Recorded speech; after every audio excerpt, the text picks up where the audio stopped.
In today's video, I'm going to teach you a guide how to create interactive spotlight effect in Figma. By the end of this walkthrough, you'll have a smooth hover interaction that blurs and expands like a moving spotlight, revealing content in a really polished, dimensional way. I'll guide you through setting up the visuals, turning them into a reusable component set, wiring up the prototype interaction, and then masking over text so the spotlight actually reveals it as you hover. First, open Figma and head into your design file. Make sure you're working on the frame where you want the spotlight to live. If you already have some content on the canvas, like a headline or paragraph, keep it visible so we can use it later when we mask the text. Now, let's create the core shape of the spotlight. Go to the shape tools and choose the ellipse. Click and drag on the canvas while holding shift to draw a perfect circle. This circle is the foundation of our effect. Position it somewhere central so you can clearly see it as we style and animate it in a moment. Next, give the circle a fill color to define the spotlight's tone. In the fill controls, pick something bright and neutral, like white or a warm yellow.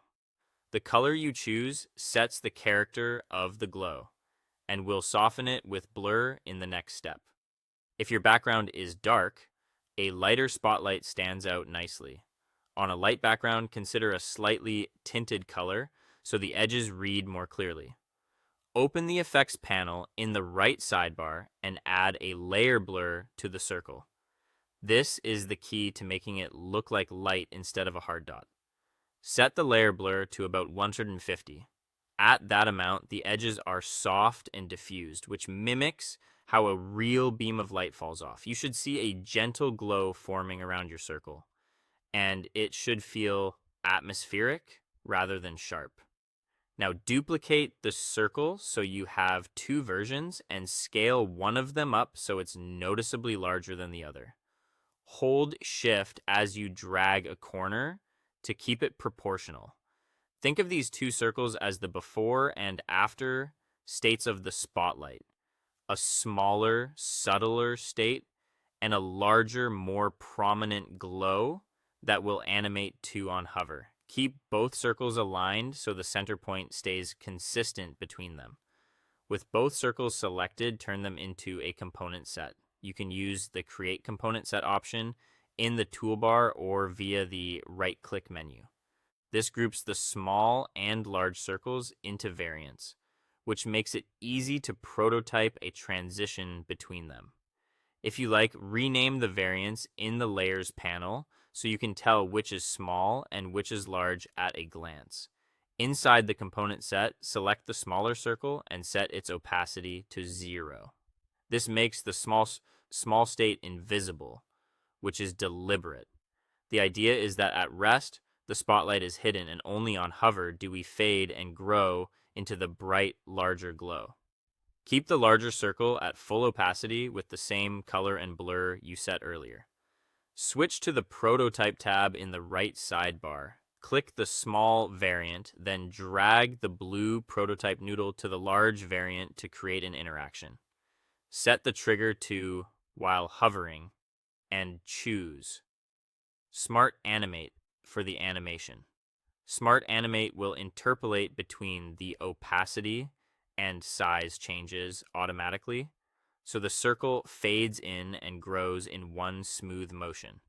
If you want a specific feel, a short duration, like 200 to 300 milliseconds, creates a snappy hover response, while a slightly longer duration feels more cinematic. Either way, Smart Animate handles the transition cleanly. Now let's connect the effect to your content. Copy the smaller circle variant and paste an instance of the component over the text you want to reveal. Position it so the circle sits directly above the text on your canvas. Then duplicate the text so you have two identical text layers stacked in the same position. One will remain as standard text, and the other will be paired with the circle to create the reveal. Select the Spotlight component instance along with one of the text layers and use the Use as Mask command.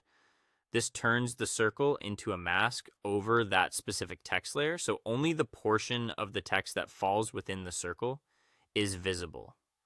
Because the small state is transparent, the masked text will appear hidden by default. When you hover, the spotlight grows and fades in, revealing the masked text inside the circle's area as it expands. The second copy of the text remains unmasked, giving you flexibility to keep a base layer of content or to build additional styling around it. With that set up, it's time to test. Click Present to run the prototype. Move your cursor over the area with the Spotlight component. You should see the glow appear and expand smoothly, revealing the masked text beneath it in a natural, interactive way. If the transition feels too abrupt or too slow, return to the prototype settings and fine-tune the duration or easing. If the edges of the light are too harsh or too soft, adjust the layer blur or scale difference between the two variants. Small tweaks here can dramatically change the mood from a subtle highlight to a dramatic beam. A few quick tips as you refine. Keep the circle perfectly centered between variants so the animation doesn't jump. Make sure the masked text layer is directly paired with the circle instance you're masking. If the order isn't right in the layers panel, the mask might not behave as expected. And remember that color and opacity work together. A bright fill, a high blur, and a clean, smart animate will give you the most convincing light effect without adding extra steps. That's the entire build. You created the circle, styled it with color and blur, made a small and large state, turned them into a component set, hid the small state with zero opacity, connected them with a while hovering smart animate interaction, positioned an instance over your text, duplicated the text, masked the circle with one text layer, and then presented the prototype to see the interactive spotlight in action. That's all for today. Thank you for watching, and I'll see you guys in the next one.